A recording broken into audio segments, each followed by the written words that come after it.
The Incredible Hulk, 1977. The Incredible Hulk was the comic label's first huge splash in live-action entertainment, long before the words Marvel's Cinematic Universe were ever uttered. The popular television show aired from 1977 to 1982 and resulted in a number of TV movie sequels, which have been rerun for decades. Renowned bodybuilder Lou Ferrigno was chosen to reprise the role of the iconic Marvel character due to his physique. Since there was no CGI back in the days, so the first ever Hulk we got was a naked Ferrigno painted entirely green. Originally, Richard Kiel was cast as the Hulk. However, as production on the pilot began, the producers believed he wasn't bulky enough. The Incredible Hulk returns, 1988. The muscle-bound monster returned to television screens in 1988 in the form of a TV movie in which he teams up with Thor. You will be shocked to learn that in this movie and its sequels, Lou Ferrigno dons a new hairdo as the Hulk because his hearing troubles worsened, necessitating the replacement of his wig in order to better conceal his new hearing aid. But he did look much bigger in this TV movie and had been lifting some heavy iron in order to prepare for it. Additionally, this television film acted as a pilot for a planned Thor television series, but that project never got off the ground.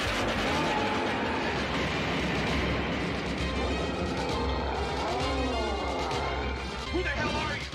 Why are you doing this? The Trial of the Incredible Hulk, 1989. The success of the previous film saw him return to the TV screens next year in yet another made-for-television movie, this time joining hands with Daredevil in order to defeat the infamous Wilson Fisk.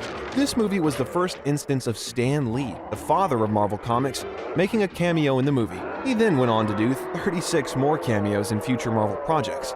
Like the film that preceded it, this film was also conceived as a backdoor pilot for a potential NBC Daredevil series, but just like the previous film, that Daredevil series never happened.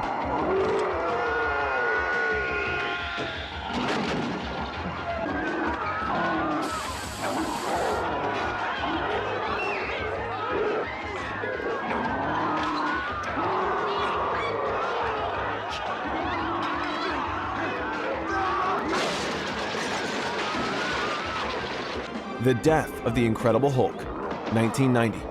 This movie marked the end of the Incredible Hulk revival TV movie trilogy that ran for more than a decade. Iron Man was originally scheduled for use in the film, but the idea was eventually scratched. While Bill Bixby's terminal illness was stated as a reason for the postponement and eventual cancellation of a sequel film, this was not the case. The decision was made before Bixby's health became an issue, and it was based on the film series' declining ratings. Following the ratings failure of this movie, NBC chose not to continue the series, and that marked the end of Hulk in the 20th century. Hulk, 2003. After a hiatus of more than a decade, the raging green monster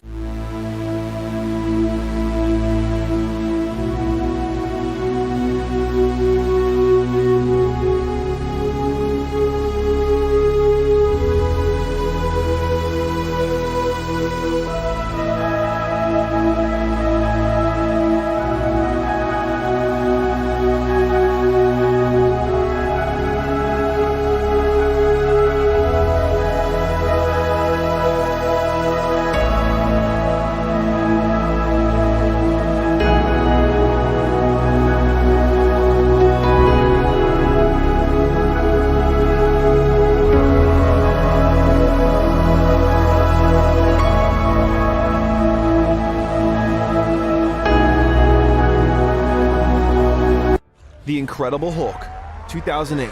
Just when everyone thought the 2003 disaster was rock bottom for the Hulk franchise, director Louis Leterrier proved everyone wrong by coming up with an even worse rendition in his 2008 sequel-cum-reboot. The post-credits screen incorporating Tony Stark in the Hulk story was a nice touch and a fun moment for fans. But with the MCU's new direction, almost everything Stark says in that scene makes no sense. The implication in this scene is that the Hulk was slated to be the villain in the upcoming Avengers team-up film. Whoever at Marvel Studios prevented that abomination from happening deserves a pay raise.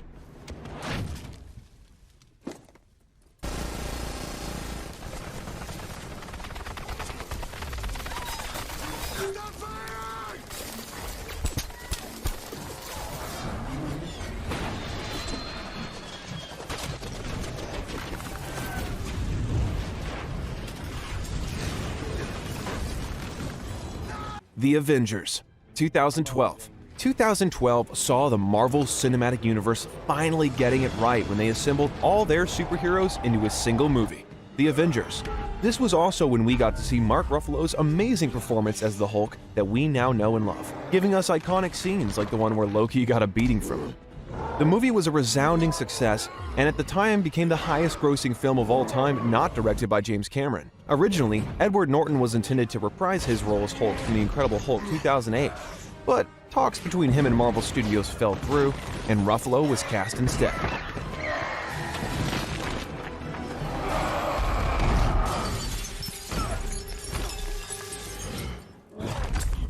Enough!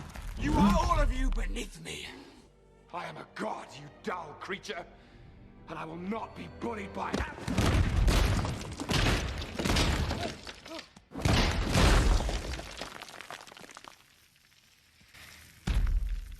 Puny god. Avengers: Age of Ultron, 2015. The Marvel Cinematic Universe built on its momentum from the first Avengers movie and brought its band of superheroes together again 3 years later in The Age of Ultron. Even though the movie did well in the box office, earning north of $1.4 billion, it is still considered to be the weakest of all Avengers movies. In it, Mark Ruffalo's portrayal of the Incredible Hulk is based on Peter David's Hulk comics, in which the Incredible Hulk and Bruce Banner were two different people. Moreover, the Incredible Hulk's voice was provided by Lou Ferrigno in this film. Since 1978, he played the Incredible Hulk in practically every live-action adaptation till 2015. Now that's incredible.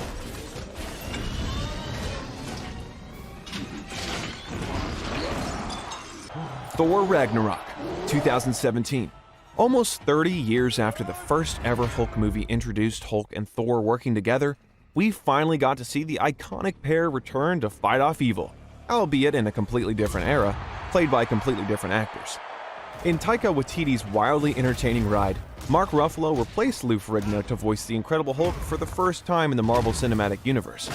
While this film adapts the Planet Hulk plot, director Waititi claims that Hulk was not originally planned to appear in the film, but are we glad they decided to bring the Hulk on board for this.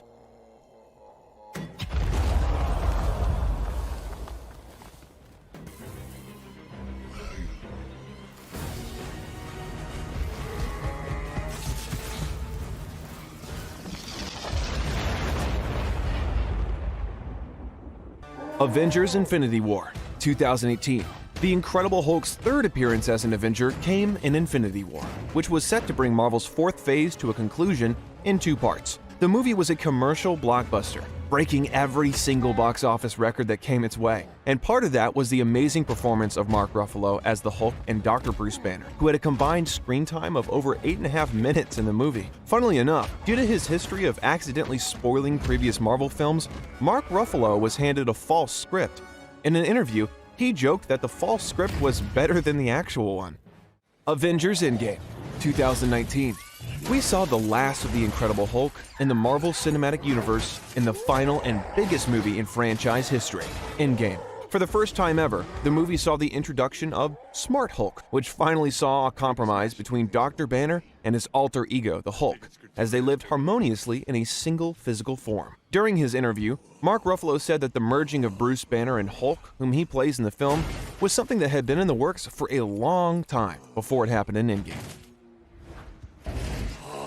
Hey, buddy, what do you think? Maximum occupancy has been reached. Take the steps. Yeah. Stop. Take the stairs. Hate the stairs.